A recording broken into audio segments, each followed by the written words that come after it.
Hello बच्चों। तो आज हम लोग कोलिजन के मोस्ट इंपॉर्टेंट न्यूमेरिकल्स करने जा रहे हैं। और ऑलरेडी डीपीपी 17 जो है, ये हमारी जो भी वीडियो आएगी उसके डिस्क्रिप्शन में इसका पीडीएफ अवेलेबल होगा, तो आप वहाँ से डाउनलोड भी कर सकते हैं। लेकिन ये जो डीपीपी है जो मैं अभी डिस्कस कर रहा हूँ, जो कोलिजन का न्यूमेरिकल कर रहा हूँ, उससे पहले आपको मेरी जो कोलिजन की प्लेलिस्ट है उसमें से 4 लेक्चर्स हैं इसके, लेक्चर 1, लेक्चर 2, लेक्चर 3 और लेक्चर 4। ये चारों के चारों लेक्चर देखने होंगे। और इस कोलिजन की प्लेलिस्ट खत्म करने के बाद ये जो आप न्यूमेरिकल की डीपीपी आप मेरे साथ करोगे, मैं आपको गारंटी कर सकता हूं कि इसके बाहर सवाल आएगा ही नहीं। और ये जो न्यूमेरिकल्स मैं करा रहा हूं, ये सिर्फ सीबीएसई और सीयूटी के लिए नहीं, बल्कि ये जेई, स्पेसिफिकली जेई और नीट में कम कम पूछा जाता है, लेकिन जेई के लिए स्पेसिफिकली बहुत इंपॉर्टेंट है। तो ये 4 लेक्चर और ये numerical, that is the end of the collision actually. तो शुरू करते हैं कोलिजन के डीपीपी। और मैं मानकर चल रहा हूं कि आपने मेरे बेसिक लेक्चर्स पढ़े हैं। और ये जो प्लेलिस्ट है, जैसे कि आप देख रहे हो, ये हमारे यूट्यूब चैनल पे पुनीत फिजिक्स, हमारा जो यूट्यूब चैनल है उस पर अवेलेबल है। तो आप उसे देखे बिना ये कोलिजन का डीपीपी सॉल्व ना करें। तो जी पहला सवाल यहां पे जो आ रहा है आपकी स्क्रीन पे, आपको दिखाई दे रहा है, इसमें लिखा है there are 2 bodies of mass 5 kilogram and 3 kilogram. तो यहां पे एक मास है 5 किलोग्राम और यहां पे एक मास है 3 किलोग्राम। ये यहां पे है 5 किलोग्राम और ये है 3 kilogram. Is moving in a same direction along the straight line with the velocity of 5 and 3 respectively suffers a one dimensional elastic collision, find their velocities after collision। तो हमें जो गिवन वैल्यूज है वो लिख लेनी चाहिए। जैसे हमें पता है m1 की वैल्यू यहां पे 5 किलोग्राम दे रखी है, m2 की वैल्यू यहां पे 3 किलोग्राम दे रखी है। जो इनिशियल वेलोसिटी है पहले वाले की वो 5 मीटर पर सेकेंड है, और जो दूसरी वेलोसिटी है वो कितनी है, 3 मीटर पर सेकेंड है। हमें बताना है कि अगर इनका इलास्टिक कोलिजन हुआ, इलास्टिक कोलिजन, हाँ, वन डायमेंशन में ऑफ कोर्स, तो उनकी फाइनल वेलोसिटीज क्या होंगी। तो मुझे मालूम है फाइनल वेलोसिटी का जो फॉर्मूला होता है वो होता है m1 minus m2, m1 minus m2 multiply by u1 divided by m1 plus m2 plus 2m2 u2 divided by m1 plus m2। And similarly अगर मैं v2 की बात करूं तो this will B m2 minus m1 divided by m1 plus m2 multiply by u2 plus 2m1 u1 divided by m1 plus m2। ये मेरे पास दोनों values हैं बच्चों, है ना, v1 और v2 की। ये डेरिवेशन हमने कर रखी है। मुझे ध्यान आता है कि हमारा जो प्लेलिस्ट का लेक्चर नंबर 1 है उसमें ये डेरिवेशन मैंने करा रखी है। रिजल्ट आपको याद रखना है, ठीक है ना, इसके बिना तो काम होगा ही नहीं बेटा।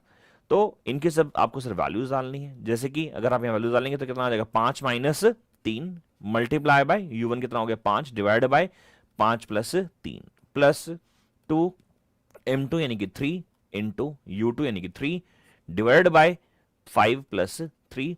तो इसको मैं सॉल्व करता हूं तो उसकी वैल्यू आती है 14/4 which comes out to be 3.5 meter per second. Simple values. And similarly, on substituting all the values here, we'll get the answer as 44/8 which is equals to 5.5 meter per second. So these are the two answers. ठीक है, तो simple question, पहला सवाल हो गया। अगले सवाल पे आ जाते हैं। अगला सवाल जो आपकी स्क्रीन पे आ रहा है, प्रॉब्लम नंबर 2, इसमें लिखा है there is a 10 kilogram ball and 20 kilogram ball approach each other. अब एक दूसरे की तरफ आ रही हैं। तो मान लेते हैं ये हमारा पहला बॉल है m1, इसकी वैल्यू है 10 किलोग्राम, और दूसरा बॉल है ये m2, इसकी वैल्यू है 20 किलोग्राम।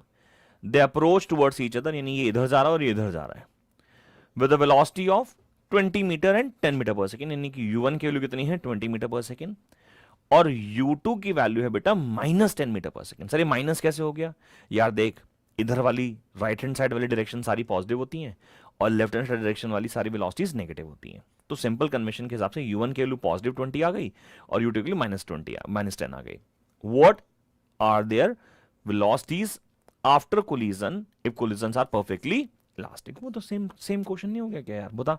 तो v1 का फॉर्मूला क्या है, m1 minus m2 multiply by u1 divide by m1 plus m2। मैंने अपने फाउंडेशन लेक्चर्स में आपको ये फॉर्मूला कैसे याद करना है इसके बारे में भी बताया है, तो प्लीज आप वो लेक्चर को ध्यान से पढ़िएगा, और मुझे उम्मीद है कि जब आप यहां तक पहुंचे हो, इस लेक्चर को देख रहे हो, तो आप वो लेक्चर्स देखकर ही आए हो, ठीक है ना।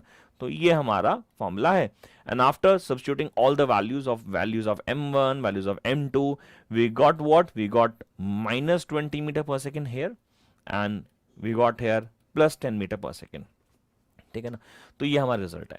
अच्छा, अगर मुझे इस कोलिजन को अगर हमें बताना हो कि साहब इसको थोड़ा आप जस्टिफाई करो, या फिर आप इसको बताओ कि ये कोलिजन में क्या हो रहा है, प्रेडिक्ट करो इसका आउटकम क्या है, तो आप ध्यान से देखो, तो ये जो कोलिजन के बाद है ना, ये दोनों बॉल जो है वो रिवर्स हो गई हैं, अपने डायरेक्शन को क्या कर रही है, वो उल्टा कर लेती है। तो एक जो m1 आ रही थी 20 मीटर पर सेकंड से इधर, वो वापस जा रही है -20 से, तो they are rebounding, you can say ना। तो हम यहाँ बोल सकते हैं from result it is clear, from result it is clear, from result it is clear that two balls rebounds after collision, collision के बाद करती है, रिबाउंड कर जाती है। ये मेरा आंसर है। नेक्स्ट क्वेश्चन, अगला जो सवाल आ रहा है वो बिल्कुल इसी प्रकार का सवाल है, ठीक है। तो फटाफट कर लेते हैं क्वेश्चन। क्या लिखा है क्वेश्चन में? क्वेश्चन में लिखा है there are two ball bearings of mass m each. दो बॉल बेरिंग्स जो स्फेयर्स होती हैं, अगर आपने मेरी क्लास देखी हो तो मैंने प्रैक्टिकल भी करवाया था, एक डेमोस्ट्रेशन कराया था जिसमें मैंने बॉल बेरिंग का एग्जांपल लिया था। तो बॉल बेरिंग क्या होती है? इसलिए स्मॉल स्मॉल स्फेयर्स होते हैं, सॉलिड मेटालिक स्फेयर्स होते हैं। तो बॉल बेरिंग है, दो बॉल बेरिंग्स है, तो ये मान लीजिए दो बॉल बेरिंग्स मैंने से ड्रॉ कर दिए, of mass m each, moving in opposite direction with the speed v, collide head on with each other. अब आप इसको ऐसे समझो यार कि ये इधर जा रहा है और ये इधर जा रहा है ना, ये तो अपोजिट डायरेक्शन होगी, और तभी ये हेड ऑन कोलाइड भी करेंगे, है ना, क्योंकि इनकी वेलोसिटीज क्या है, सेम है। तो इसकी स्पीड क्या है, v है, इसकी स्पीड भी क्या है, v है। प्रेडिक्ट दी आउटकम, मुझे पता है इसके आउटकम में होने क्या वाला है, इसके आउटकम में ये होने वाला है कि ये बाउंस बैक करेंगे, रिबाउंड करने वाले हैं। तो अगेन आप क्या करोगे बेटा, सबसे पहले तो इसको m1 ले लो, ये हमारा m1 हो गया, ये मेरा u1 हो गया, ये मेरा m2 हो गया बेटा, और ये मेरा u2 हो गया, ठीक है ना। तो वही फॉर्मूला लगाओगे v1 का, वही फॉर्मूला लगाओगे v2 का। तो जब आप v1 का फॉर्मूला लगाओगे तो आंसर आएगा -v, और जब v2 का फॉर्मूला लगाओगे तो आंसर आएगा +v। अच्छा, इसको अपना माइनस लेना ध्यान रखना, बिकॉज अपोजिट डायरेक्शन में, ठीक है, वो फैक्ट तो हमेशा ध्यान रखना है। तो v1 का वैल्यू फॉर्मूला लगा दोगे ना बेटा, वही वाला formula m1 minus m2 divide by m1 plus m2 multiply by u1 plus 2m2 u2 divide by m1 plus m2। Solve कर लोगे, इसका आंसर -v आएगा। एंड सिमिलरली यहाँ भी फॉर्मूला लगाओगे, इसका आंसर +v आएगा। यानी कि जो v1 है उसकी वेलोसिटी नेगेटिव हो गई। अब वेलोसिटी नेगेटिव होने का मतलब क्या है बेटा, कि वो इधर चला गया, वही रिबाउंड है ना जो मैंने बताया अभी, और ये पॉजिटिव हो गया तो इधर चला गया। यानी कि प्रिडिक्ट द आउटकम, अगर जब हम बोलते हैं आउटकम मतलब कि क्या होगा, तो मुझे साफ दिखाई दे रहा है कि सर आफ्टर कोलिजन दे रिबाउंड्स, आफ्टर कोलिजन दे रिबाउंड्स, आफ्टर कोलिजन दे रिबाउंड्स। तो ये हमारा इसका आंसर है। आपकी डीपीपी में ना बेटा एक और क्वेश्चन है, बिल्कुल सेम ऐसा ही है, अब हम आगे जाके देखेंगे। तो शायद मेरे ख्याल से 8वां या 9वां क्वेश्चन है। चलो एक काम करते हैं, देख ही लेते हैं पहले, है ना। तो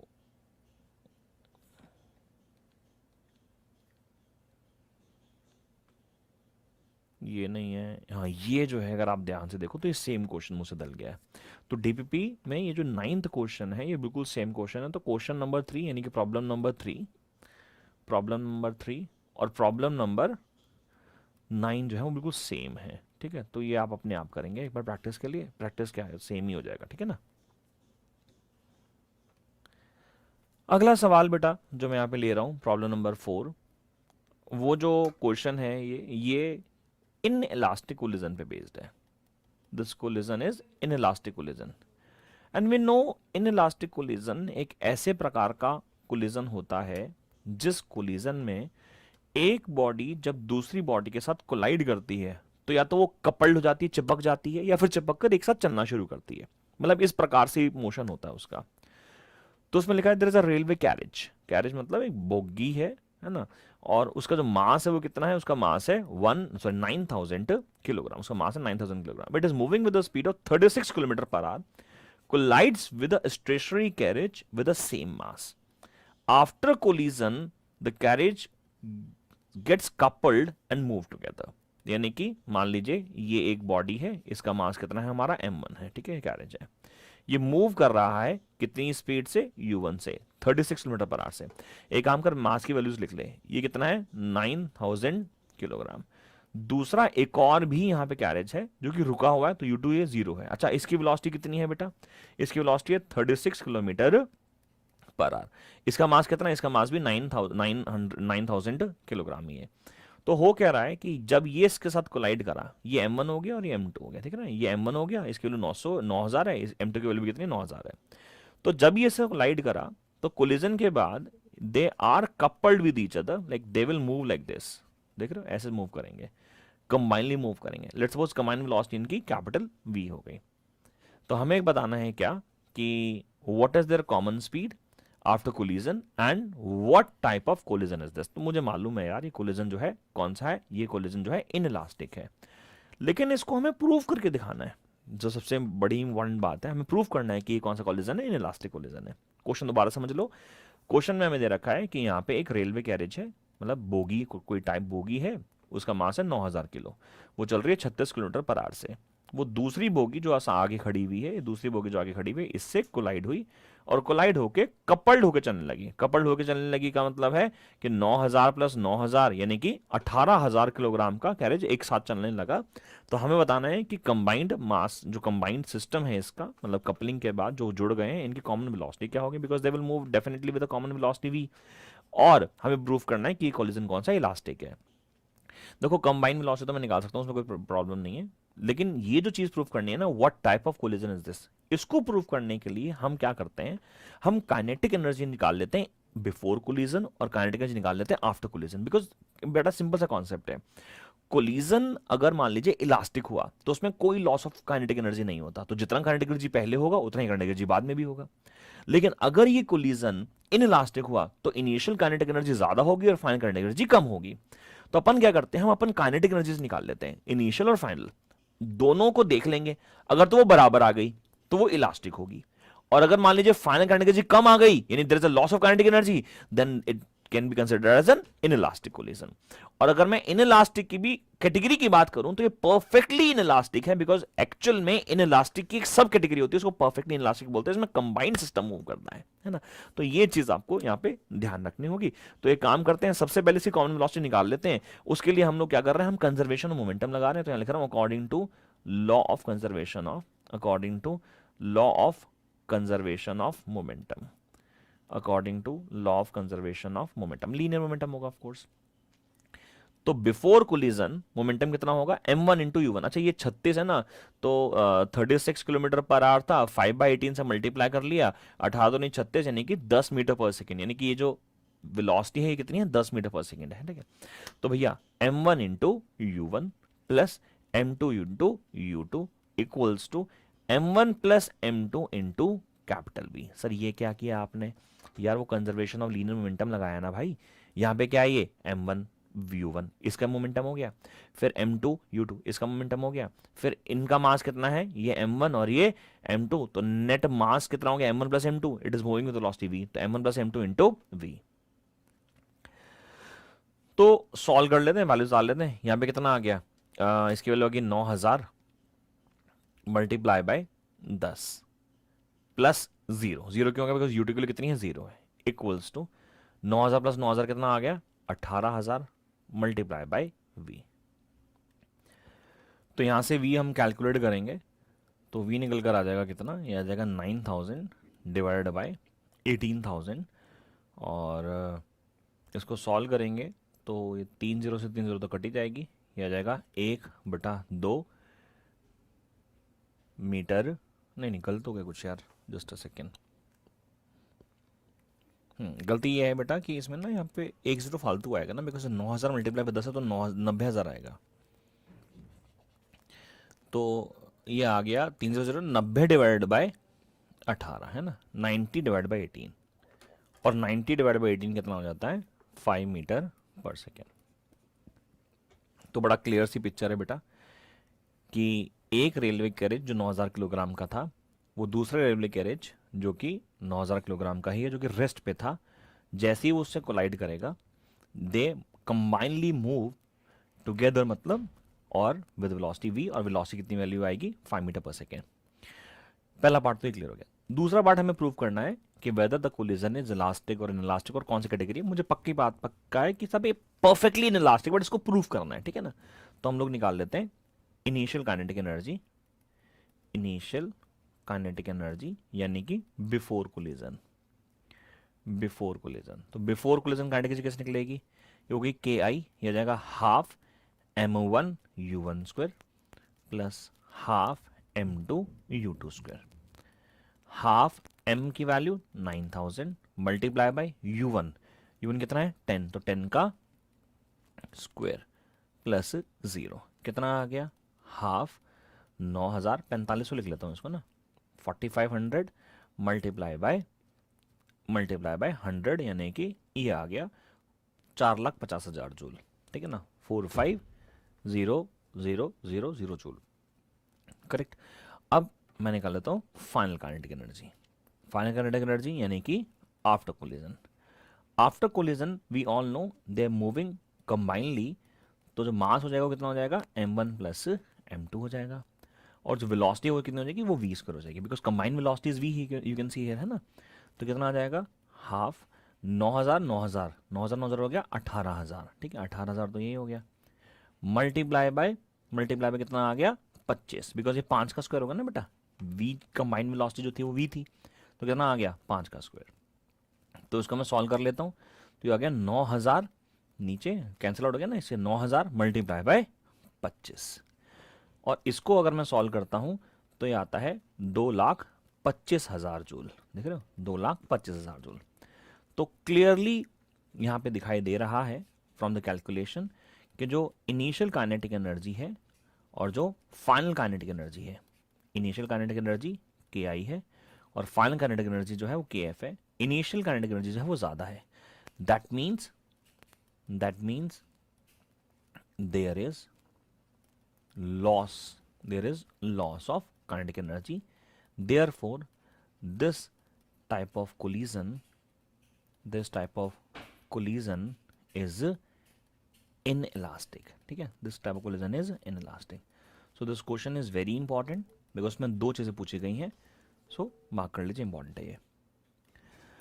अगला जो क्वेश्चन आपके स्क्रीन पे आ रहा है ना बेटा, ये one of the most important question है, CBSE या CUT में तो नहीं आते हैं, बट JEE के लिए और नीट के लिए बहुत इंपॉर्टेंट है। ये क्वेश्चन जो बेस्ड है बेटा वो कोफिशिएंट ऑफ रेस्टिट्यूशन पे है। मैं दोबारा बोल रहा हूँ, CBSE में बहुत ज़्यादा नहीं आते हैं, स्कूल में करा रखे हों तो आप ज़रूर कीजिएगा, अदरवाइज ज़्यादा जो बच्चे हैं जो JEE और नीट के लिए प्रिपेयर करते हैं उनके लिए बहुत इंपॉर्टेंट रहेगा ये, ठीक है। मोस्टली 99% वही वाले बच्चे हैं, तो सबके लिए इंपॉर्टेंट है इसका मतलब। एक टर्म है बेटा यहाँ पे कोफिशिएंट रेस्टिट्यूशन, जैसे कि मैंने अपने थ्योरी लेक्चर में पढ़ा रखा है। कोफिशिएंट रेस्टिट्यूशन E जो था वो होता था relative velocity of separation divided by relative velocity of approach, relative velocity of approach. तो relative velocity of separation divided by relative velocity of approach. अगर आपको याद हो, जैसे कि हमने पहले भी पढ़ा है कि हमारी जो बॉडी m1 है उसकी वेलोसिटी u1 है, बॉडी m2 है उसकी वेलोसिटी u2 है, एंड आफ्टर कोलिजन, कोलिजन होने के बाद जो हमारी वेलोसिटी है वो v1 है, और उसके बाद जो वेलोसिटी है वो v2 है। यानी कि बिफोर कोलिजन अगर मैं रिलेटिव वेलोसिटी की बात करूं वो अप्रोचेबल है, यानी वो इनिशियल मतलब कोलिजन से पहले वो एक दूसरे को अप्रोच कर रही हैं, इसलिए रिलेटिव वेलोसिटी ऑफ अप्रोच होती थी u1 माइनस u2। और सेपरेशन कब होता है, जब कोलिजन हो चुका होता है बेटा, इसलिए रिलेटिव वेलोसिटी ऑफ सेपरेशन होता था v2 माइनस v1। तो E का जो फॉर्मूला है बच्चों वो बना क्या, v2 minus v1 divide by u1 minus u2। मेरे जो यूट्यूब पे जो प्लेलिस्ट वाले लेक्चर्स है ना, उसमें जो पहला लेक्चर है उसमें मैंने कोफिशिएंट ऑफ रेस्टिट्यूशन को बहुत अच्छे से समझा रखा है, आप उसको वहां से पढ़ सकते हैं। बट फॉर्मूला हमारे पास ये आ गया, ठीक है। अब इसके अकॉर्डिंगली, कॉन्सेप्ट के अकॉर्डिंगली हम प्रॉब्लम नंबर 5 पढ़ना शुरू करते हैं। सवाल क्या लिखा है, there is a ball dropped to the ground from a height of 2 metre. तो मान लीजिए बेटा यहाँ पे एक बॉल है, हमने उसे ड्रॉप किया, कितनी हाइट से ड्रॉप किया बेटा, 2 मीटर की हाइट से इसे ड्रॉप किया, 2 मीटर की हाइट से मैंने इसे ड्रॉप किया। जब 2 मीटर की हाइट से मैंने इसे ड्रॉप किया, ड्रॉप करने के बाद ऑफ कोर्स ये नीचे कोलाइड किया from the surface, and then it will again rebound with a certain velocity, correct है। अब मुझे ना तो ये पता है कि कितनी वेलोसिटी से इसने हिट किया, मुझे ये भी नहीं पता कि कितनी वेलोसिटी से ये ऊपर जा रहा है, लेकिन ये पता है कि जब इस सरफेस से कोलाइड हुआ तो कोफिशिएंट ऑफ रेस्टिट्यूशन की वैल्यू 0.6 है, 0.6 है ना। अच्छा, 0.6 यानी कि 0 से लेके 1 के बीच में जब भी कोफिशिएंट ऑफ रेस्टिट्यूशन आएगा हमारा कोलिजन इलास्टिक नहीं होगा, that will be inelastic. Perfectly तो नहीं है बट हाँ inelastic, there is definitely some loss of kinetic energy. अच्छा, मान लीजिए ये h1 हाइट है जिससे ऊपर आया, और मान लीजिए ये रिबाउंड करके फॉर एग्जांपल इस हाइट तक पहुंचा। डेफिनेट सी बात है बेटा, ये 2 मीटर की हाइट तक तो नहीं पहुंचेगा, थोड़ी कम हाइट तक पहुंचेगा, तो h2 की हाइट तक पहुंचा। अब हमें पता नहीं h2 कितना है, हमें h2 ही निकालना है, ठीक है ना। यहां बताओ, जब वो टॉप मोस्ट पॉइंट पे था इसके पास काइनेटिक एनर्जी नहीं थी, बिकॉज उसे ड्रॉप किया गया, और ड्रॉप किया गया तो यहां से क्या कर रहा है, उसको ड्रॉप किया गया, ड्रॉप किया गया नहीं कि यहां पे क्या था, ये रेस्ट पे था। यानी यहां पे इनिशियली इसके पास बस एनर्जी थी, पोटेंशियल एनर्जी, और वो थी mgh1, बिकॉज इसकी हाइट फ्रॉम द सरफेस हम निकाली है, mgh1 ली है। और ये टोटल की टोटल पोटेंशियल एनर्जी कन्वर्ट हो जाएगी जब ये हिट करेगा नीचे काइनेटिक एनर्जी के टर्म्स में। मान लीजिए इसकी वेलोसिटी यहां पे हमने v1 ले ली, तो ये हो जाएगी हाफ m v1 स्क्वायर। बात समझ में आती है, ये रिलेशन हमारे पास आ गया। इक्वेशन नंबर 7 बोल दिया।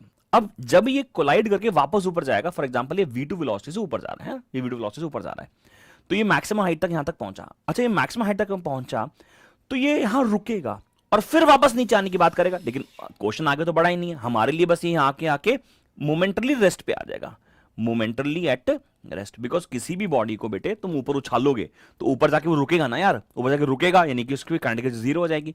यानी यहां पे जितनी भी काइनेटिक एनर्जी थी सेकंड केस में हाफ m v2 स्क्वायर, जितनी भी यहां काइनेटिक एनर्जी थी वो ऊपर जाके यहां पे किस में कन्वर्ट हो जाएगी, पोटेंशियल एनर्जी में, यानी कि mgh2 में। देख रहे हो क्या? तो ये दो इक्वेशन आपके सामने ये आपकी स्क्रीन पे दिखाई दे रही है।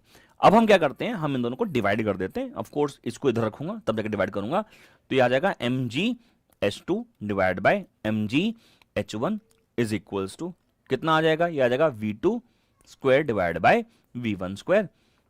ये भी mg पता नहीं मैंने फालतू लिख दिया, हटा ही देता हूँ, mg भी कैंसिल ही हो जाएगा, ठीक है ना। ये तो बचेगा, हाफ m से हाफ m भी कैंसिल आउट हो जाएगा डिवाइड करेंगे जब। तो बेटा h2 अपॉन में h1 का फॉर्मूला क्या आएगा, h2 अपॉन में h1 का फॉर्मूला आएगा v2 अपॉन में v1 का होल स्क्वायर। तो h2 की वैल्यू कितनी आ गई बेटा, h2 की वैल्यू आ गई v2 अपॉन में v1 का square multiply by h1। Now we know the value of h1। h1 की वैल्यू कितनी है यहाँ पे, h1 की वैल्यू सर 2 मीटर है, ठीक है, सब 2 मीटर है हमारे पास। अगर मुझे किसी भी तरीके से v2 बाई v1 की वैल्यू मिल जाए, जो कि बहुत इजी है निकालना, मैं पहले बता दूं आपको, हाँ ये थोड़ा अलग कर देता हूं क्योंकि थियरी है। अगर मुझे किसी तरीके से v2 बाई v1 की वैल्यू मिल जाए तो बात बन जाए हमारी। अब v2 बाई v1 निकालने के लिए बेटा मेरे को क्या करना पड़ेगा, मुझे कोफिशिएंट रेस्टिट्यूशन का फॉर्मूला रखना पड़ेगा। अब कोफिशिएंट ऑफ रेस्टिट्यूशन का जो मैं फॉर्मूला लिख रहा हूं, इसके हिसाब से रिलेटिव वेलोसिटी ऑफ सेपरेशन और relative velocity of approach v2 minus v1। बताओ जी v2 की वैल्यू कितनी है, यहां पे फाइनल वेलोसिटी कितनी है, देखो ये केस हो गया बेटा बिफोर कोलिजन, और ये केस क्या हो गया आफ्टर कोलिजन।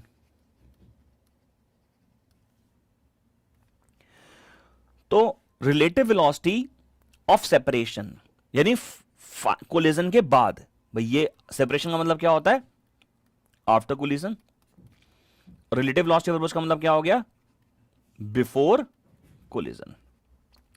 तो ई का जो फॉर्मूला है बच्चों, ई का फॉर्मूला वो है रिलेटिव वेलोसिटी ऑफ सेपरेशन, यानी कि रिलेटिव वेलोसिटीज ऑफ बॉडी और बॉल आफ्टर कोलिजन। अब यहां रिलेटिव वेलोसिटी कितनी होगी, देखो यहां पहले वेलोसिटी v2 है और यहां पे 0 है, तो यहां पे जो रिलेटिव वेलोसिटी होगी वो कितनी हो जाएगी v2 माइनस 0, समझ रहे हो, v2 माइनस 0। और इस केस में, इस वाले केस में बिफोर कोलिजन यानी रिलेटिव वेलोसिटी ऑफ अप्रोच जो हो जाएगी वो हो जाएगी u1 माइनस u2। अब u1 कितना है, u1 यहां पे 0 है और यहां पे u2 कितना है, वो है v1, तो आएगा 0 माइनस v1। यानी अगर मैं मॉड यहां पे लगा दूं तो मेरे पास कोफिशिएंट ऑफ रेस्टिट्यूशन का फॉर्मूला आ जाएगा v2 by v1 that is equal to e, और e की वैल्यू रखी हमें कितनी 0.6। तो इसका मतलब साफ है, मैं v2 बाय v1 की जगह क्या रखने वाला हूं बेटा, मैं v2 बाय v1 की जगह रखने वाला हूं कितना 0.6, तो 0.6 का होल स्क्वायर। समझ में आ रहा है क्या, अरे v2 बाई v1 की वैल्यू किसके बराबर आ गई e की, और e की वैल्यू किसके बराबर आ गई 0.6 के, तो 0.6 का square multiply by h1, h1 की वैल्यू रखी कितनी 2, सही है क्या? तो इसको सॉल्व करूंगा, ये निकल कर आएगा 0.72 मीटर, यानी after collision it only achieves an height of 0.72। इसको ध्यान रखना बेटा, इस फॉर्मूले को देखो, आप ऐसे मत समझना सर ये जो v1 है ये वाला है, ना ना ना ना ना, ये तो सिंबॉलिक नोटेशंस ऐसी बन गई हैं, तो आपको थोड़ा सा एनालाइज करना पड़ेगा। ये बिफोर कोलिजन की वेलोसिटीज हैं, ये आफ्टर कोलिजन की वेलोसिटीज हैं। बिफोर कोलिजन पहले वेलोसिटी 0 थी, फिर वेलोसिटी कितनी है v1 है। आफ्टर कोलिजन पहले वेलोसिटी कितनी थी v2 थी, आफ्टर वेलोसिटी कितनी है फिर बाद में फाइनल वेलोसिटी कितनी है 0 है। इसलिए वेलोसिटी ऑफ सेपरेशन जो है वो बन गया v2 माइनस 0, और वेलोसिटी ऑफ अप्रोच क्या बन गया, वो बन गया 0 minus v1, and that is what we got a result. यहां से आप सब लोग एक सीटीएम याद करके चल सकते हैं, ताकि आपको आगे कभी प्रॉब्लम ना आए, और किसी को यहां कंफ्यूजन हो रही तो मुझे प्लीज टेलीग्राम में जरूर बताना, डाउट पूछ लेना। लेकिन यहां से आप आज के बाद एक रिजल्ट लेके चल सकते हैं कि कभी भी इनइलास्टिक कोलिजन होता है तो कोफिशिएंट ऑफ रेस्टिट्यूशन का फॉर्मूला, और वो कब, जब हमारी बॉडी को ड्रॉप किया जाता है, एक सर्टेन हाइट ड्रॉप किया, टप्पा हमारा वापस आ रही है, उसका फॉर्मूला हमेशा v2 बाय v1 होता है। तो आप ऐसे से याद कर सकते हो, ऑल्दो एडवाइजेबल तो नहीं है, बट आप इसे याद कर सकते हो कि v2 क्या है, v2 is a velocity with which it is coming up, जिससे वो वापस ऊपर आ रहा है, और v1 क्या है, velocity with which it hits the ground, velocity with which it rebounds, और ये क्या है, velocity with which it hits the ground, it hits the ground. तो ई का फॉर्मूला आप as a CTM, commit to memory, रटा मार सकते हो, मतलब जो जे और नीट वाले बच्चे हो सीधा याद कर सकते हो, कि इस कंफ्यूजन में, इस सारी कैलकुलेशन में ना फंसना हो, तो ठीक है ना। Although this question is very easy but very important also, ठीक है। सो अगले सवाल पे चलते हैं बेटा। अब देखो अगला जो सवाल आ रहा है प्रॉब्लम नंबर 6, वो बिल्कुल सेम उसी फॉर्मूले पे बेस्ड है जो मैंने आपको याद कराया अभी। इसमें लिखा है there is a ball which is dropped vertically from a height of 3.6 metre. तो मान लीजिए एक बॉल है और इसको हमने ड्रॉप किया, क्या टेढ़ा मेढ़ा चल रहा है, ये हमने ऐसे ड्रॉप किया ऐसे, और इसकी हाइट कितनी है, इसकी हाइट है 3.6 मीटर। अच्छा, जब इससे ड्रॉप किया इसका वेलोसिटी 0 था, और यहाँ जिस वेलोसिटी से इसने हिट किया उसको हमने v1 बोल दिया, हम इसको v1 मानते हैं पहले से, हमने पहले भी पढ़ा है इसको, है ना। उसके बाद जब इसने रिबाउंड किया, जब ये वापस रिबाउंड कर रहा है तो ये v2 वेलोसिटी से रिबाउंड करेगा, हमने सीख लिया है। और मान लीजिए ये केवल कितनी हाइट तक, ये केवल 1.6 मीटर की हाइट तक रिबाउंड कर रहा है। हमें क्या निकालना है, हमें निकालना है इसका coefficient of restitution of material of a ball कितना होगा। तो कोफिशिएंट ऑफ रेस्टिट्यूशन का जो फॉर्मूला हमने याद किया है वो किया है v2 बाई v1 ना, सिंपल फॉर्मूला है क्या, v2 बाई v1। और ऑलरेडी हमने पीछे एक रिलेशन डिराइव किया था, अगर आपको याद हो तो ये रिलेशन शायद आपको यहाँ दिखाई नहीं दे रहा होगा, तो मैं दोबारा से लिख देता हूँ, यहाँ मैं लिख देता हूँ, since h2 is equals to v2 upon में v1 का स्क्वायर मल्टीप्लाई बाय h1, जो फॉर्मूला हमने डिराइव किया था पीछे अभी, है ना, ये फॉर्मूला। तो h2 by h1, h2 by h1 will be equal to what, दिल will be v2 by v1 का होल स्क्वायर। तो भैया v2 बाय v1 कितना आ गया, v2 बाय v1 आ गया under root of h2 by h1। अब h2 की वैल्यू कितनी है सर, h2 की वैल्यू है 1.6 डिवाइड बाय h1 की वैल्यू कितनी है 3.6, सही है क्या। डेसिमल से डेसिमल काट दिया, ठीक है, 4 चौक 16 और 4 निम 36, यानी कि 2/3।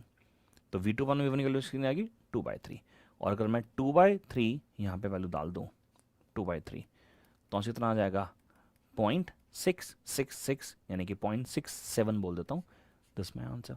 सो एक फॉर्मूला जो मैंने आपको बताया वो, और दूसरा अब एक फॉर्मूला ये, आप इसको याद कर लो।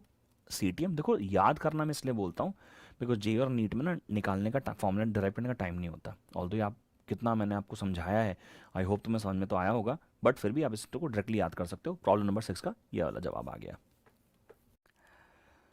तो अगला सवाल जो बच्चों यहाँ पे आ रहा है यह है प्रॉब्लम नंबर 7, और इसमें लिखा है कि there is a ball that is dropped from height h and it rebounds to the ground n number of times. एक तो मैं थोड़ा सा ना इसके वेरिएबल्स को अपने आप ऑल्टर कर लेता हूँ। मैं मान लेता हूँ कि ये जो हमारा हाइट है ये कैपिटल H है। थोड़ा सा मैं आपको जानबूझ के इसलिए करवा रहा हूँ ताकि आपको थोड़ा सा नॉमनक्लेचर में कंफ्यूजन ना हो कभी भी। तो इसमें लिखा है ball which is dropped from height, for example h, it rebounds from the ground number of times, the coefficient of restitution is e, to what height does it go after nth rebounding। जैसे हम लोगों ने अभी सीखा है कि मान लीजिए कोई भी बॉल है, उसे जब हम ड्रॉप करते हैं और जब वो रिबाउंड करके वापस ऊपर जाती है, तो मान लीजिए ये h1 हाइट से ड्रॉप हुई थी और फॉर एग्जांपल ये h2 हाइट पे वापस आई थी, तो हमने h2 अपॉन में h1 का जो एक रिलेशन था v2 अपॉन में v1 का होल स्क्वायर डिराइव कर लिया। लेकिन ये तो बेटा एक ही रिबाउंड है ना, ये वाला जो क्वेश्चन हमने पीछे कराया था, तो ये तो एक ही रिबाउंड का क्वेश्चन हुआ ना कि एक रिबाउंड हुआ यार, एक ही बार कोलिजन हुआ। लेकिन अगर n number of times collision होंगे तो फॉर्मूला क्या होगा कि मान लीजिए देखो हमने बोला है जो पहला रिबाउंड हुआ, जैसे कि पहला रिबाउंड इसे तो फर्स्ट रिबाउंड ही तो बोलेंगे, ये फर्स्ट रिबाउंड ही तो होगा, जाएगा और वापस चला जाएगा, इसको बोलेंगे फर्स्ट रिबाउंड। लेकिन दोबारा से वापस नीचे आएगा, फिर टकराएगा, फिर दोबारा रिबाउंड होगा। तो मान लीजिए ऐसे ऐसे करके 5 रिबाउंड हुए, तो बताओ चौथे रिबाउंड में वो कितनी हाइट अचीव करेगा। ये तो फर्स्ट रिबाउंड में मिल गया कि फर्स्ट रिबाउंड में वो h2 हाइट अचीव करेगा, लेकिन वो 5वें रिबाउंड में या छठे रिबाउंड में, जैसे कि 100 मीटर की हाइट से वो नीचे टप्पा खा रहा है, नीचे गिर रहा है, तो मान लीजिए वो फर्स्ट रिबाउंड में वो मान लीजिए 40 मीटर ऊपर तक चला गया, तो थर्ड रिबाउंड में कितना गया, वापस ऊपर जाएगा टकराने के बाद नीचे से, फोर्थ रिबाउंड में कितना जाएगा या फिफ्थ रिबाउंड में कितना जाएगा, ये हमारा क्वेश्चन है। तो इसके लिए ना मेरे को एक जनरल इंटरप्रिटेशन बनानी है। उसके लिए अपन क्या करते हैं, सबसे पहले एक डायग्रामेटिक रिप्रेजेंटेशन बनाते हैं। जैसे कि मान लीजिए ये बॉल है, इसे यहां से ड्रॉप किया गया है, ड्रॉप का मतलब इसकी वेलोसिटी 0 है। जैसे ही ये नीचे जाएगा, जैसे ही ये ऐसे नीचे जाएगा, नीचे जाने के बाद यहाँ पे ये कोलाइड करेगा, let suppose with velocity v0। वैसे हम लोग इससे पहले v1 बोलते थे, अभी मैं इसे v0 बोल रहा हूँ, आपको समझ में आ जाएगा ऐसा क्यों बोल रहा हूँ, ठीक है। अभी रिबाउंड कर रहा है, ये रिबाउंड कर रहा है, so technically speaking this is called the first rebound. ये क्या कहलाएगा, इसका फर्स्ट रिबाउंड। तो मैं इसको फर्स्ट रिबाउंड, फर्स्ट आर लिख देता हूं, ठीक है। मान लीजिए ये v1 वेलोसिटी से ऊपर गया, ये गया v1 वेलोसिटी से ऊपर, तो ये टोटल हाइट बेटे h हाइट से नीचे आ रहा है। कितने हाइट से नीचे आ रहा है, ये टोटल h हाइट से नीचे आ रहा है, ठीक है ना, ऊपर से जहां से हाइट से ड्रॉप हुआ है ये। तो मान लीजिए ये एक पर्टिकुलर हाइट तक पहुंचा, ऑफ कोर्स इसकी हाइट इससे कम ही होने वाली, देन वो नीचे जाएगा, है ना, नीचे जाएगा। और जब वो नीचे गया ऐसे, तो जब ये सरफेस को हिट करेगा बेटा, तो ये v1 स्पीड से हिट करेगा। बड़ा सिंपल सा रूल है, मोशन अंडर ग्रेविटी हम लोगों ने पढ़ा है कि जितनी वेलोसिटी से हमारी बॉल ऊपर गई है उतनी वेलोसिटी से इसे हिट करेगी। अब जब नेक्स्ट टाइम ये रिबाउंड करेगा तो कैसे होगा, अब नेक्स्ट टाइम जब वो रिबाउंड करेगा, यानी वो इस टाइम जब वो रिबाउंड करेगा, तो मान लीजिए वो v2 स्पीड से ऊपर जा रहा है। अब ये हो गया इसका सेकंड रिबाउंड, है ना, सेकंड रिबाउंड, सेकंड आर लिख दिया, सेकंड रिबाउंड। फिर ऊपर जाएगा, लेकिन ये उतनी हाइट तक तो नहीं पहुंच पाएगा जितना वो पहले केस में पहुंचा था। फिर वो वापस नीचे आएगा, और नीचे आएगा तो जब वो हिट करेगा तो कितनी स्पीड से हिट करेगा, v2 स्पीड से ही हिट करेगा, बिकॉज जितनी स्पीड से वो ऊपर गया था उतनी स्पीड से ही वो वापस नीचे कोलाइड भी करने आएगा। फिर दोबारा से ऊपर जाएगा बेटा, है ना, फिर दोबारा से ऊपर जाएगा, और जब भी दोबारा से ऊपर गया तो मान लीजिए v3 स्पीड से गया, और इस बार ये और थोड़ा नीचे रह जाएगा, because every time when it collides it will lose some energy, and when it lose some energy therefore it will achieve a lower amount of height। तो वापस नीचे आएगा, और जब वापस नीचे आया फिर उसने v3 अमाउंट से हिट किया होगा, and here comes the third rebound. ये थर्ड रिबाउंड हो गया, फिर अगला fourth rebound, fifth rebound and so on. लेकिन हर रिबाउंड में अगर हम टेक्निकली सोचें तो हमारा कोफिशिएंट ऑफ रेस्टिट्यूशन, ई का जो फॉर्मूला होगा पहले रिबाउंड में वो हो जाएगा v1 अपॉन में v0, है ना। पहले रिबाउंड में क्या है, v1 अपॉन में v0, जिस वेलोसिटी से ऊपर गया डिवाइड बाय जिस वेलोसिटी से वो हिट कर रहा था। सेकंड वाले रिबाउंड में कितना होगा, वो v2 अपॉन में v1 हो जाएगा, v2 अपॉन v1 हो जाएगा। अगले रिबाउंड में कितना हो जाएगा, वो हो जाएगा सर, वो हो जाएगा सर थर्ड रिबाउंड में v3 अपॉन में v2 हो जाएगा, v3 अपॉन में v2 हो जाएगा।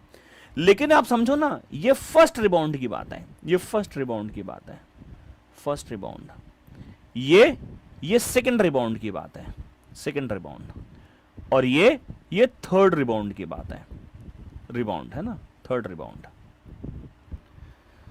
तो सो ऑन अगर मैं इस एक्सप्रेशन को लिखता जाऊंगा फॉर nth रिबाउंड, तो ये हो जाएगा v n divide by v n minus one. अगर आप देखो फर्स्ट रिबाउंड यहां पे है तो यहां पे 1 है और 1 से एक कम है, सेकंड रिबाउंड यहां पे है तो यहां पे 2 है, यहां पे एक कम है, थर्ड रिबाउंड यहां पे है तो यहां पे v3 है, यहां पे एक कम है। तो अगर nth रिबाउंड है तो यहां पे n है और यहां पे एक कम है। इसका मतलब अगर मैं जर्नल फॉर्मूला यहां पे लिख रहा हूं कोएफिशिएंट डिस्ट्रीब्यूशन का जो मैंने बनाया कि ये e है तो ये vn है और ये vn माइनस 1 है। ये बड़ा सिंपल सा हमारा फॉर्मूला बन गया। खैर हमें हाइट का फॉर्मूला निकालना है। अच्छा हम ना एक काम करते हैं, हम इसको दोबारा समझ लेते हैं। vn क्या था? Velocity with which it goes back. पीछे हमने कहां पढ़ा था ये ना, velocity with which it goes back और वेलोसिटी विद ऑफ रिबाउंड। और नीचे वेलोसिटी क्या थी? Velocity with which it hit the ground. तो velocity of rebound, velocity of rebound, और ये क्या है? Velocity of hit. ये दो हमारे पास वेलोसिटीज यहां पे बेटा यहां पे आ गई। ठीक है, अभी हम लोगों को हाइट की कैलकुलेशन करनी है। तो इसके लिए मैं सबसे पहला केस ले रहा हूं जो यहां से शुरू हुआ था। तो इनिशियली यहां लिख देता हूं मैं, इनिशियली u वॉज 0 ना, u की वैल्यू कितनी थी? 0 थी। हाइट जो थी वो कितनी थी? h हमने हाइट यहां पे ली हुई है। अच्छा कितनी वेलोसिटी से वो हिट कर रहा है? वो v नॉट वेलोसिटी से हिट कर रहा है। तो एक फॉर्मूला लगा रहा हूं मैं, v square minus u square equals to 2as। तो ये बन जाएगा v naught square minus 0 square equals to 2। a की वैल्यू कितनी हो गई? g हो गई, इनटू s की वैल्यू कितनी हो गई? h हो गई। तो v नॉट स्क्वायर कितना आ गया? 2gh आ गया, या फिर v नॉट कितना आ गया? अंडर रूट 2gh आ गया। अच्छा फाइनली यानी कि व्हेन इट रिबाउंड्स, मैं ना जर्नल इंटरप्रिटेशन कर रहा हूं कि वो जब वो रिबाउंड करेगा, जब वो रिबाउंड करेगा तो वो nth वेलोसिटी से रिबाउंड करेगा, है ना, मतलब vn से रिबाउंड कर रहा हूं तो वेलोसिटी ऑफ रिबाउंड vn है। तो रिबाउंड के केस में जब वो ऊपर जाएगा तो फाइनल वेलोसिटी 0 हो जाएगी ऑफ कोर्स। तो उस केस में v square minus u square equals to 2as लगा रहा हूं। तो vn square minus this will be 0 square minus vn square. Sir ये क्या किया आपने? अरे भाई जो फाइनल वेलोसिटी है, जब भी किसी भी प्रकार के कोलिजन में ऊपर जाएगा तो इस टाइम पे यहाँ पे ऊपर जाकर रुकेगा ना, यानी कि फाइनल वेलोसिटी हमेशा कितनी होगी? फाइनल वेलोसिटी हमेशा 0 हो जाएंगी। तो मैंने 0 लिख लिया, 0 minus vn square equals to 2, a की वैल्यू ऑफ कोर्स g है ना, और माइनस g ले लेते हैं राधा क्योंकि ऊपर जा रहा है, इनटू h। मान लीजिए हमने ऊपर जाने वाली हाइट के ले ली h ले ली, ऊपर वाली जाने वाली हाइट के लिए मैंने h ले ली। तो vn स्क्वायर कितना आ जाएगा? vn स्क्वायर आ जाएगा 2gh, यानी vn कितना आ जाएगा? Under root 2gh। अब मैं यहां आपको ना एक जर्नल फॉर्मूला याद करा रहा हूं, उसको ध्यान से समझिएगा। जैसे यहां पे कोफिशिएंट ऑफ रेस्टिट्यूशन का जो फॉर्मूला है e, उसका फॉर्मूला है vn अपॉन में vn माइनस 1। तो मैं आपको एक फॉर्मूला दे रहा हूं इसी की फॉर्म से बनाकर, इसी से एक फॉर्मूला बनाकर दे रहा हूं। ये फॉर्मूला है e की पावर n बराबर v की power n divide by v की पावर 0, जहां पे n का मतलब क्या है? n का मतलब है नंबर ऑफ रिबाउंड। n का मतलब क्या है? Number of rebound. तो en का जो फॉर्मूला है बता रहा हूं वो क्या है? v की पावर n अपॉन में v नॉट। v की पावर n कितना है? v की पावर n है अंडर रूट 2gh, और v नॉट कितना है? Under root 2g capital h। सही है, थोड़ा सा इसको रीअरेंज कर देता हूं। कितना आ गया? e की पावर n स्क्वायर कर दो दोनों तरफ, तो e की पावर 2n हो जाएगा। e की पावर n ये बन जाएगा 2gh divide by 2g capital h। 2 से 2g काट दिया तो h कितना आ गया? e की power 2n multiply by h। अब ये जो तुम्हारे पास फॉर्मूला दिखाई दे रहा है ना, इसमें n का मतलब है number of rebound. For example पहला कोलिजन हुआ होता ना, फॉर एग्जाम्पल पहला कोलिजन हुआ होता, तो पहले कोलिजन में n की वैल्यू मतलब फॉर फर्स्ट रिबाउंड h की वैल्यू कितनी आती? e की power 2 into h। Third collision में, फोर्थ कोलिजन में एंड सो ऑन। तो ये जर्नल फॉर्मूला आ गया कि कितना वो रिबाउंड करेगा। तो आप इसको एज अ CTM भी याद कर सकते हो, ठीक है ना। तो ये हमारा रिजल्ट है बेटा। इसके साथ आप दो रिजल्ट और भी याद रख सकते हो कि कितनी वेलोसिटी होगी आफ्टर रिबाउंड। तो वेलोसिटी आफ्टर nth रिबाउंड, ये भी आप याद कर सकते हो। तो वेलोसिटी आफ्टर nth रिबाउंड का फॉर्मूला होता है e⁻n √2gh, है ना। और अगर मैं टाइम की बात करूं, time taken by ball in nth rebound, तो उसका फॉर्मूला भी याद कर सकते हो। वो होगा Tn = e⁻n √2h/g। ऑल्दो इसको मैं एक और अलग से DPP बनाकर उसको डिस्कस करूंगा, बट आई होप आपको ये वाला फॉर्मूला तो मैंने जो पढ़ाया, ये जो क्वेश्चन आपको पढ़ाया समझ में आया है। और ये जो डायग्रामेटिक रिप्रेजेंटेशन है ये इंपॉर्टेंट है बड़ी, और ये जो रिलेशन मैंने डिराइव करे हैं, और रादर ये जो रिजल्ट है ये भी आप CTM की तरह याद कर सकते हो। जर्नल रिजल्ट बनाया है और हमारा रिजल्ट ये है, तो मैं इसको हाईलाइट कर देता हूँ। तो this is the result that we have for this question. अगला जो क्वेश्चन आपके सामने बेटा आ रहा है, प्रॉब्लम नंबर 8। सवाल हमें लिखा हुआ है कि there is a sphere of mass m moving with a velocity u hits another stationary sphere. Stationary sphere हो गया यानी कि सेकंड स्फीयर रेस्ट पे हो गया। तो ऐसे बना लेते हैं ना कि ये मान लीजिए पहला स्फीयर है, इसका मास m1 जो है वो m है, ठीक है। ये मान लीजिए u1 है, इस u वेलोसिटी चल रहा है। दूसरा जो स्फीयर है वो m2, वो भी m है, ये जो है वो रेस्ट पे है। और जब ये इसके साथ क्या करा, कोलाइड किया, तो इसका जो कोफिशिएंट ऑफ रेस्टिट्यूशन है वो E है ना, वो चलो ठीक है दे रखा है। What is the ratio of velocities of the two spheres after collision. तो what is the ratio of the velocities. अच्छा ऐसा है कि वेलोसिटी की जो रेशियोज है ना, वो हमें कोफिशिएंट ऑफ रेस्टिट्यूशन की टर्म्स में निकालनी है। बच्चा कहता नहीं सर क्या बात कर रहे हो, वो जो V1 है और जो V2 है आपने फॉर्मूले याद करवा रखे हैं, ये वो m1 minus m2 divide by m1 plus m2 into u1 plus 2m2 u2 divide by m1 plus m2, ये फॉर्मूला है। सिमिलरली इसका भी एक फॉर्मूला है, दोनों के वैल्यूज निकाल के डिवाइड कर देंगे, आंसर आ जाएगा। आंसर नहीं आएगा बेटा। क्यों नहीं आएगा सर? क्योंकि सर ये जब डेरिवेशन हमने करी थी, हम मान कर चल रहे थे पहले ही कि जो कोलिजन है वो इलास्टिक कोलिजन है, लेकिन यहाँ तो पता ही नहीं ना कौन सा कोलिजन है। उसने बता रखा है कि कोफिशिएंट ऑफ रेस्टिट्यूशन E है। अगर E की वैल्यू 1 हो गई तो जाके वो इलास्टिक कोलिजन होगा, अभी थोड़ी ना है वो। अगर मान लीजिए वो इनइलास्टिक कोलिजन हुआ तो इनइलास्टिक कोलिजन के अंदर E की वैल्यू 0 और 1 के बीच में होती है, 0.5 हो सकती है, 0.6 हो सकती है। मुझे तो वैल्यू नहीं पता, तो मुझे E के टर्म्स में आंसर निकालना है एक्चुअली इस क्वेश्चन में। तो मैं क्या कर रहा हूँ इस क्वेश्चन को सॉल्व करने के लिए, सबसे पहले मैं कोफिशिएंट ऑफ रेस्टिट्यूशन का ही फॉर्मूला लिख रहा हूँ। तो कोफिशिएंट ऑफ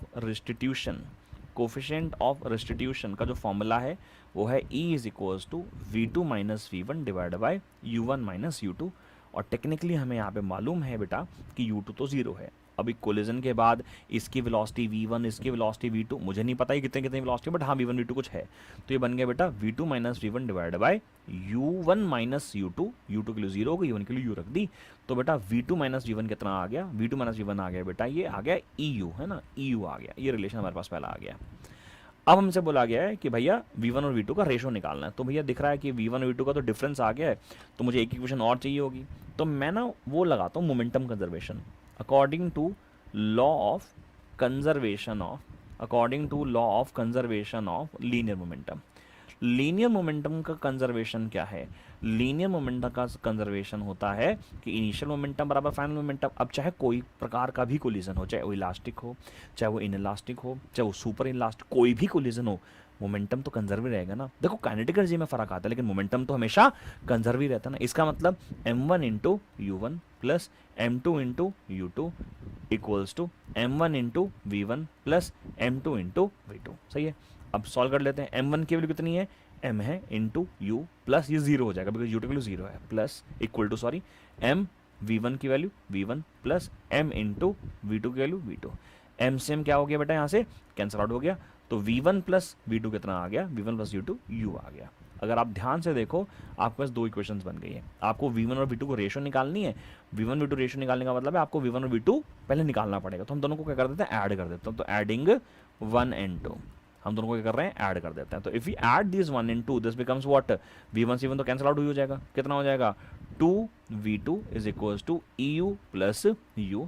तो v2 कितना आ जाएगा, ये आ जाएगा e into I am sorry e plus 1 into u divide by 2, कितना आ जाएगा e plus 1 into u divide by 2, ये मेरा v2 आ जाएगा। अब आप v2 को उठा के यहाँ पुट कर दो, देयरफॉर, या यहाँ पुट कर दो, एक ही बात है, कहीं भी पुट कर दो, इसमें डाल देते हैं ना। तो कितना आ जाएगा, since v2 minus v1 equals to कितना है eu है, यानी e plus one into u divide by 2 minus v1 equals to कितना आ गया, eu आ गया। सही है, तो इसको मैं सॉल्व कर लेता हूँ थोड़ा सा, क्या इधर ले आता हूँ, ये आ गया e plus 1 into u by 2 minus of eu equals to v1, खोलना पड़ेगा, eu बाई 2 प्लस u by 2 minus eu equals to v1। सही है, eu बाई 2 और माइनस eu कितना हो जाएगा, माइनस eu बाई 2 और यहाँ पे कितना है u बाई 2, ठीक है। तो ये माइनस यहाँ पे साइन आ जाएगा, इक्वल्स टू v1, यानी कि u कॉमन निकाल लिया, 1 minus e divide by 2 equals to v1 आ गया। सही है, अब तेरे पास एक v2 आ गया, एक v1 आ गया, दोनों को क्या कर दे, डिवाइड कर दे। तो डिवाइड हम यहाँ से कर देते हैं, तो v1 अपॉन में v2 की वैल्यू कितनी आ जाएगी, u बाई 2 से u बाई 2 तो कैंसल आउट ही हो जाएगा, तो 1 minus e divide by 1 plus e, है ना, e प्लस 1 को 1 प्लस ई रख लिया। सो ये मेरा रिलेशन आ गया। रेशो वेलोसिटीज आफ्टर सेपरेशन बोला है, तो अपन v2 अपॉन में v1 भी लिख सकते हैं, तो 1 plus e divide by 1 minus e. तो ये हमारे, ये ना सारे जितने भी क्वेश्चन मैं ऊपर आपको करा रहा हूँ ना बेटा, ये सारे CTM की तरह लिख लो, मतलब आपको रिजल्ट याद होने चाहिए इनके सबके, ठीक है। चलिए अगला सवाल, अगला जो सवाल आपकी स्क्रीन पर नज़र आ रहा है, क्वेश्चन नंबर 9, जैसे मैंने आपको बताया कि ये हमारा पहले ही हो चुका है, तो ये अपने आप सॉल्व कर सकते हैं। अगला जो क्वेश्चन मैं करा रहा हूँ वो है क्वेश्चन नंबर 10, बहुत ईजी सा सवाल है वैसे, बेस्ड ऑन एनर्जी ओनली। तो इसमें लिखा है there is a ball that falls under gravity from a height of 10 metre with initial velocity downward velocity, यानी कि हमारे पास एक बॉल है ये है, और इसको ये नीचे फॉल कर रही है विद वेलोसिटी u, है, ड्रॉप नहीं करी है, विद वेलोसिटी u फेंका है, ठीक है ना। और इसको कितनी हाइट से फेंका है बेटा, मान लीजिए h हाइट से फेंका है, ठीक है, h हाइट से, ठीक है। इसको कैपिटल H मान लेता हूँ या स्मॉल h, ठीक है, क्या फ़र्क पड़ता है, ठीक है। अब ये जब यहाँ पे हिट करेगा, ये particular velocity for example v1 से हिट करेगा, ठीक है, v से इसने हिट किया, जैसे ही हिट करेगा it loses some of its energy and rises back to a certain height. Oh, it says it rises back to the same height. Oh, okay. It rises back to the same height. Okay, there are such materials. There are such materials जो loose करने के बाद भी same height achieve कर सकते हैं। तो मान लीजिए सेम हाइट तक वापस आ गया, लेकिन ध्यान देने वाली बात है, इनिशियली जितनी भी उसके पास टोटल एनर्जी थी, वो सारी की सारी एनर्जी का 50% लॉस हुआ है। तो यहाँ पे मैं लिख लेता हूँ इनिशियली, ध्यान लगाएंगे सारे, इनिशियली हमारी जो टोटल एनर्जी थी वो थी हाफ mu², जब यहाँ था मैं ऊपर half mu², initially at height of 10 metre की बात कर रहा हूँ मैं, और h की बात कर रहा हूँ, initially at height of 10 metre. e के पास एनर्जी कितनी थी, हाफ mu² था, प्लस इसके पास mgh भी थी, करेक्ट है। But finally when it hits the surface, उस वक्त इसने 50% energy, let me call this to be E dash, इसने 50% एनर्जी रिड्यूस कर दी। तो 50% ऑफ किसकी है, 50% ऑफ ई रह गई, यानी इसका 50% रह गई, यानी ई डैश की वैल्यू कितनी आ गई, 50 divide by 100 of half mu² plus mgh, और 1/2 हो गया बाहर, 50/100 की जगह, तो कितना आ जाएगा, हाफ mu² प्लस mgh। ये मेरे पास फाइनल एनर्जी आ गई। अब क्वेश्चन में एक पॉइंट दे रखा है कि 50% एनर्जी लूज करने के बावजूद भी it rises back to the same height. तो when it rises back to the same height, यानी कि ये और वहां जाके रुकेगी बेटा, ये वहां जाके क्या करेगी, रुकेगी, ये वेलोसिटी कितनी होगी, जीरो हो जाएगी यहाँ पे। तो ये पूरी की पूरी एनर्जी जो यहाँ पे है इस टाइम में, ये एनर्जी ये वाली है ना बेटा, 50% जो बच गई, यहाँ पे कोलिजन हुआ, एनर्जी लॉस हुई होगी यहाँ पे। अब इस हाइट से इस एनर्जी से ऊपर जा रहा है और सेम हाइट तक जा रहा है, तो जितनी भी ये एनर्जी बची ये सारी की सारी इस पॉइंट पे पहुंच के पोटेंशियल एनर्जी बन जाएगी और रुक जाएगी, काइनेटिक तो जीरो हो जाएगी ना। मैं लिख देता हूं, after collision e dash converted to total potential only, total potential और converted to potential energy only, potential energy only, यानी कि जो half m u square plus m जी एच है बेटा, इसकी वैल्यू किसके बराबर हो जाएगी, एम जी एच के बराबर हो जाएगी। आप समझो क्वेश्चन को क्या बोला है। पहले इसके पास यहाँ पे एनर्जी थी इनिशियली, कितनी थी, काइनेटिक एनर्जी भी थी, पोटेंशियल एनर्जी भी थी, क्योंकि सर वो वेलोसिटी से फेंका गया है तो काइनेटिक एनर्जी भी है, पोटेंशियल एनर्जी भी है। लेकिन जैसे इसने हिट किया इसने 50% एनर्जी रिड्यूस कर दी, यानी कि इसके पास अगर यहाँ पे 100 जूल थी तो यहाँ पे 50 रह गई। अब 50 जूल से वो ऊपर जा रहा है और सेम हाइट तक पहुंच रहा है, यानी कि यहां पहुंचने के बाद, क्योंकि कुछ तो एनर्जी कम हो ही गई है, यानी जो काइनेटिक थी वो तो जीरो ही हो जाएगी ऊपर पहुंच के, सिर्फ पोटेंशियल बचेगी। तो जो भी टोटल ई डैश है converted to potential energy only at height H again, है कि नहीं। सो ये मेरे पास रिलेशन आ गया। Now we need to solve this, हमें बस इसको क्या करना है, थोड़ा सा सॉल्व करना। सॉल्व कर लेते हैं, कितना आ जाएगा, 1/4 एम यू स्क्वायर प्लस यह आ जाएगा M ji H by 2 equals to M ji H M M M, हमने यहाँ से कैंसिल आउट कर दिया, ठीक है ना। तो कितना हो गया, 1/4 यू स्क्वायर, हमें यू ही निकालना है एक्चुअली ना, तो कितना आ गया, जी H minus ji H by 2 which is only ji H by 2 only, हमारे पास ये फॉर्मूला बनेगा, ठीक है। तो थोड़ा सा सॉल्व कर लेते हैं। तो यू स्क्वायर क्या बन जाएगा, यू स्क्वायर बन जाएगा, ये बन जाएगा 4GH डिवाइड बाई 2, यानी कि 2GH, यानी यू कितना आ गया, √2GH, ठीक है। अब हाइट जो इन्होंने दे रखी है वो 10 मीटर दे रखी है ना क्वेश्चन में, तो यू की वैल्यू कितनी आ जाएगी, यू की वैल्यू हो जाएगी √2, जी की वैल्यू 9.8 और हाइट की वैल्यू होगी 10, तो ये 19.6, 196 यानी कि 14 आ जाएगा ना, परफेक्ट रूट आ गया। तो 14 metre per second is the correct answer for this. अब ये जो क्वेश्चन है प्रॉब्लम नंबर 11, अगर आप देखेंगे तो ये प्रॉब्लम नंबर 8 जैसा ही है, सिमिलर। जैसे इसमें बोला हुआ एक बॉल है 2 मीटर पर सेकेंड से कोलाइड करी स्टेशनरी बॉल से, कोफिशिएंट डिस्ट्रीब्यूशन 0.5 है, तो हमें वेलोसिटीज बतानी है आफ्टर कोलिजन। देखो यही है, पिछली बार बस वैल्यूज़ नहीं थी, पिछली बार जो था ये फॉर्मुलेज थे, भाई फॉर्मुलेज हैं तो 1 + e डिवाइड बाई 1 - e हमारा आंसर आने वाला है ना। तो यही तो फॉर्मूला है, find the there velocities after collision. तो मुझे v1 और v2 की रेशियो मिल जाएगी, इक्वेशन आ जाएगी, यू कैन सॉल्व इट। तो मैं आपको इसका आंसर वैसे बस बता दूं ताकि आप अपने आप प्रैक्टिस करें। तो v1 की जो वैल्यू आएगी वो 0 मीटर पर सेकेंड आएगी और जो v2 की वैल्यू आएगी वो 1 मीटर पर सेकेंड आएगी, ठीक है। तो ये आपका मैं चाहूँगा होमवर्क है, DIY क्वेश्चन है, अपने आप ट्राई करना है। फिर भी डाउट होगा तो मुझे टेलीग्राम चैनल पर ज़रूर बताना। अगला जो क्वेश्चन है बेटा प्रॉब्लम नंबर 12, सवाल हमें दे रखा है कि एक मास है m, उसकी वेलोसिटी है v, उससे कोलाइड कराया गया इनइलास्टिकली विद अनदर आइडेंटिकल मास। इनइलास्टिकली बोल दिया यानी काइनेटिक एनर्जी कंजर्व नहीं है, मोमेंटम तो डेफिनेटली कंजर्व होता ही होता है। तो मास m moves with velocity v, collides inelastically with another mass. After collision, the first mass moves with the velocity v/3 in a perpendicular direction to initial direction of motion. तो कुछ इस तरीके से होगा यार कि मान लीजिए यहाँ पर मास m1 है, इसके वैल्यू मास की वैल्यू m है, ये मूव कर रहा है विद वेलोसिटी v, ठीक है। और ये जब ऐसे चलना शुरू हुआ तो ये यहाँ पे एक मास से कोलाइड हुआ। ऑफ कोर्स हेड ऑन नहीं होगा, तभी तो वो परपेंडिकुलर जाएगा। तो थोड़ी देर बाद जब कोलिजन के बाद हम देखेंगे तो कोलिजन के बाद ये जो है ये ऊपर चला जाएगा विद वेलोसिटी v1 और ये जो दूसरा मास है ये चला जाएगा विद वेलोसिटी v2, ठीक है। तो हमें ना इसकी वेलोसिटी दे रखी है v/√3, सही है। इसकी वेलोसिटी हमें नहीं पता, let me call this to velocity to be v', लेकिन ये पक्का पता है कि आपस में परपेंडिकुलरली गए हैं। एक बात बताओ, इनिशियली इसके पास मोमेंटम था, इसके पास मोमेंटम नहीं था, फिर फाइनली इसके पास भी मोमेंटम है और इसके पास भी मोमेंटम है। इसके पास जो मोमेंटम है अलॉन्ग वो y एक्सिस है, इसके पास मोमेंटम जो है वो अलॉन्ग x एक्सिस, जिससे मैंने डायग्राम बनाया है, ठीक है। तो मैं यहाँ लिख लेता हूँ इनिशियल मोमेंटम।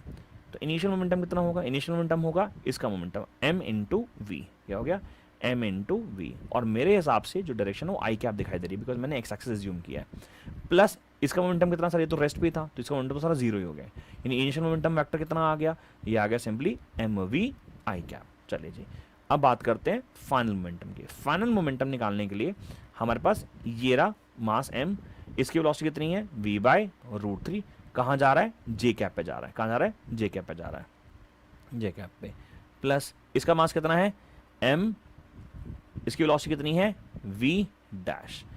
लेकिन सर आप क्यों मान रहे हो कि ये सीधी जाएगी, अलॉन्ग एक्स एक्सिस जाएगी, आपको कैसे पता है कहाँ जाएगी, हमें तो पता ही नहीं यार, वो कैरम नहीं खेला तुम लोगों ने, कैरम खेलते तो ये यहाँ आता तो ये कहीं यहाँ नहीं जाना चाहिए था, मतलब ये तो बताया नहीं इन्होंने कहाँ जा रहा है, सेकेंड मास कहाँ जा रहा है पता नहीं ना, तो मैं इसको आई कैप कैसे मान लूँ भाई, हो सकता है वो सीधा ना जाके हल्का फुल्का डिफ्लेक्ट हो जाए, एक पर्टिकुलर एंगल पे चला जाए, इसीलिए मैं इसकी डायरेक्शन नहीं ले पा रहा हूँ, तो मैं इसे ना एम वी वैक्टर लिख लेता हूँ, बिकॉज उसकी डायरेक्शन तो पता ही नहीं है भाई, एन कैप जे कैप कुछ पता ही नहीं ना मुझे, क्या लिखूँ इसको, तो मैंने सिंपली ये इसको वी वैक्टर लिख लिया। अब according to conservation of momentum, according to conservation of momentum, pi vector is equals to pf vector, यानी कि M V I cap will be equal to M V by root 3 J cap plus M V dash vector, M M M cancel out कर दिया, ठीक है, ठीक है, कितना आ गया, ये आ गया V I cap minus V by root 3 J cap equals to V dash vector, ये हमारे पास वेक्टर आ गया। अब अगर तेरे पास किसी वेक्टर का मैग्नीट्यूड है, सॉरी वेक्टर है कोई वेक्टर, तेरे को वी डैश का मैग्नीट्यूड निकालना है, क्या बात कर रहा है सर, वी डैश का मॉड निकालना है, मॉड ऐसे निकलता है सर, अंडर रूट में क्या आएगा, अंडर रूट में क्या आएगा V square plus minus V by root 3 का स्क्वायर, ठीक है, तो सॉल्व करेंगे कितना आएगा, ये आ जाएगा under root of V square plus V square by 3, कितना आ गया under root of 3v square by 4v square by 3, यानी कि कितना आ जाएगा 2v डिवाइड बाय रूट 3, है ना, ऑल ओके, ठीक है, तो 2v बाय रूट 3, ये मेरा वेलोसिटी का मैग्नीट्यूड आ गया। हमें क्या निकालना था, स्पीड निकालनी थी, हाँ सर, डायरेक्शन तो खराब भी निकाली हम लोगों ने, बट क्या निकाली, वेक्टर निकाल दिया। डायरेक्शन निकाल सकते हो, हाँ सर डायरेक्शन निकाल सकते हो, कैसे निकालते हैं direction, v cap will be equal to v dash cap will be v dash vector divide by v dash का वेक्टर का मॉड, यानी कि कितना आ जाएगा v I cap minus of v by root 3 j cap whole divided by 2v by root 3, ये मेरी क्या आ जाएगी डायरेक्शन आ जाएगी, ये क्या आएगी मेरी डायरेक्शन आ जाएगी, although it is not asked in the question, but मैं आपको वैसे बता रहा हूँ, ये मेरा मैग्नीट्यूड है बेटा, ठीक है, so this is the answer for the given question. आखिरी क्वेश्चन है डीपीपी का, फटाफट करते हैं, इसमें लिखा है there is a body of mass m moving with the speed of v collides elastically head on with another body initially at rest, show that moving body will come to rest as a result of the collision। अच्छा देख, पहली body थी m1, velocity कितनी थी बेटा इसकी v1, ठीक है, दूसरी बॉडी m2, वेलोसिटी कितनी है इसकी इनिशियल, वेलोसिटी इसकी कितनी इनिशियल u2, है ना, वेलोसिटी इनिशियल u2, तो मुझे मालूम है u2 की वैल्यू 0 है और u1 की वैल्यू हमने v दे रखी है। मूविंग बॉडी यानी कि इस बॉडी की बात करें, moving body will come to rest, अब मुझे पता है v1 की बात चल रही है, तो v1 हमने निकाला कैसे, v1 कितना होता है m1 minus m2 divide by m1 plus m2 into u1 plus 2m2 u2 divide by m1 plus m2, ये हमारे पास रिलेशन आ गया। अब मुझे मालूम है कि दोनों के मासेस जो हैं वो सेम है, तो ऑफकोर्स पहला पार्ट 0 हो जाएगा, प्लस 2 m2 की जगह m इंटू नहीं एक मिनट, और u2 के लिए तो 0 है ही, तो सब 0 हो गया ना भाई, सॉल्व करने की जरूरत ही नहीं थी ना यार, क्या कर रहा हूँ, है ना, तो v1 कितना आ जाएगा 0 आ जाएगा, यानी जो फाइनल वेलोसिटी है पहले वाले की वो 0 हो जाएगी, यानी कि जैसे ही इसे टकराएगा ये रुक जाएगा और ये इसकी सेम वेलोसिटी से चलने लगेगा, and there is a special case of exchange of velocities, इसको क्या बोलते हैं, a special case of exchange of velocity, मैंने अपने पार्ट 2 जो लेक्चर है मेरा कोलिजन का उसमें पढ़ा रखा है। सो यहाँ तक हमारे कोलिजन के न्यूमेरिकल्स हैं डीपीपी के, तो आगे अगर कोई भी डाउट हो और अगर इसके अलावा भी कोई अगर क्वेश्चन रहेगा तो मुझे आपसे डिस्कस करना होगा, तो मैं क्लास लगाऊंगा, but that's all from my side. इसके अलावा इस क्वेश्चन इस चैप्टर में चैप्टर, इसका जो मेरा पार्ट शायद 4 है, उसमें बहुत इंपॉर्टेंट 2-3 न्यूमेरिकल हैं न्यूक्लियर वाले, तो वो ज़रूर करना। यानी कि अगर आप ये पार्ट 1 से लेके पार्ट 4 जो मेरी प्लेलिस्ट में है, और दूसरा ये न्यूमेरिकल कर लेते हो, तो कोई कोलिजन का क्वेश्चन ऐसा नहीं है जो आप लोग सॉल्व ना कर पाओ। ठीक है, so thank you so much, bye bye.